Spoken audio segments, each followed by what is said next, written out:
ओम शांति।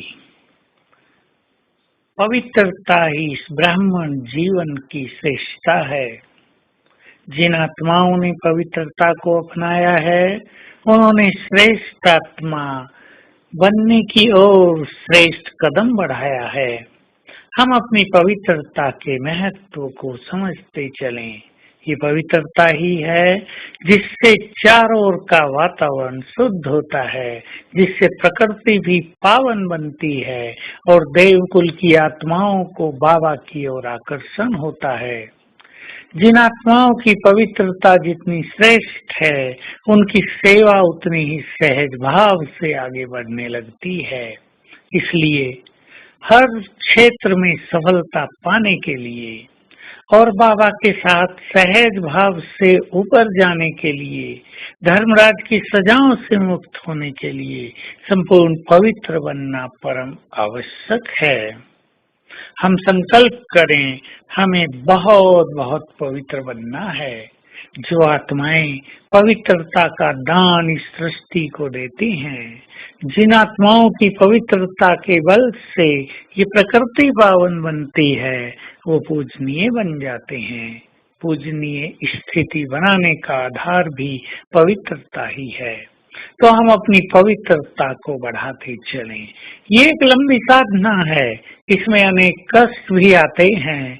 कभी व्यर्थ स्वप्न आते हैं, तो कभी व्यर्थ संकल्प आते हैं, कभी वासनाएं अपना प्रकोप दिखाती हैं, तो कभी दूसरे की ओर से हमें गलत आकर्षण प्राप्त होते हैं।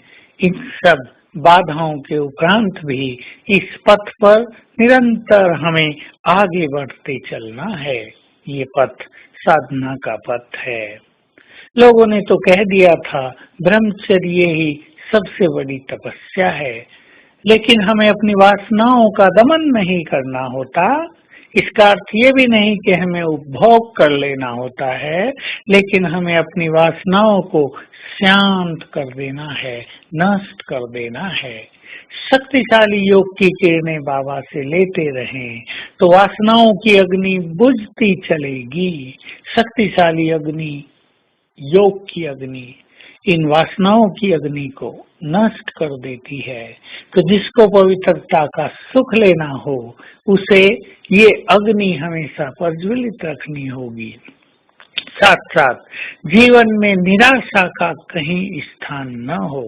इस मार्ग पर चलते चलते कई तरह की बाधाएं आती हैं, उतार चढ़ाव आएंगे, स्वप्नों में भी डिस्टरबेंस होगा, लेकिन हमें निराश नहीं होना, हमें घबराना नहीं है। इस चीज का बहुत बहुत ध्यान हमें देना है। अगर हम निराश हो गए तो हम इस पथ को छोड़ने लगेंगे। कई लोग इस मार्ग पर चलते चलते पथ विमुख हो जाते हैं, उन्हें ये पथ बहुत कठिन लगने लगता है। लेकिन हर समस्या का समाधान है।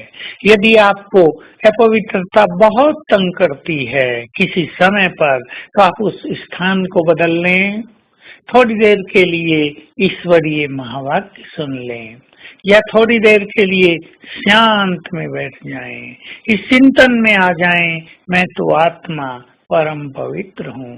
जब भी आपको वासनाएं सताएं, आप ये मंत्र चालू कर दो, मैं परम पवित्र आत्मा हूँ, मैं परम पवित्र आत्मा हूँ, और आप इससे पाएंगे कि अपवित्रता के जर्म्स तुरंत नष्ट होने लगेंगे। तो इस मार्ग पर कभी भी घबराना नहीं है, निराश नहीं होना है, क्योंकि ये मार्ग ही ऐसा है। हमें ये अच्छी तरह जानना चाहिए। ये ऐसा मार्ग नहीं है जिस पर हम दौड़े तेजी से चले जाएं। ये मार्ग उतार चढ़ाव का मार्ग है, ये मार्ग बाधाओं को पार करने का मार्ग है। लेकिन हम हिम्मत से, उमंग उत्साह से इन बाधाओं को पार करते चलें तो विजय हमारी ही होगी, और एक दिन हम मंजिल पर पहुंचेंगे ही। क्योंकि जैसे हमें पवित्र बनने की इच्छा है, परंतु उससे भी बड़ी बात है कि बाबा को हमें पवित्र बनाना है। तो एक ओर से उसका फोर्स हमारे साथ है, दूसरी ओर हमारे दृढ़ संकल्पों की शक्ति हमारे साथ है, तो जल्दी ही हमारी विजय हो जाती है। तो आज सारा दिन अभ्यास करेंगे। मैं पवित्रता का फरिश्ता हूँ, अपना इस स्वरूप देखेंगे। मेरे अंग अंग से पवित्रता की सफेद किरणें फैल रही हैं और बाबा से पवित्रता की किरणें मुझ पर पड़ रही हैं, जैसे सफेद किरणों की बरसात हो रही है। ओम शांति।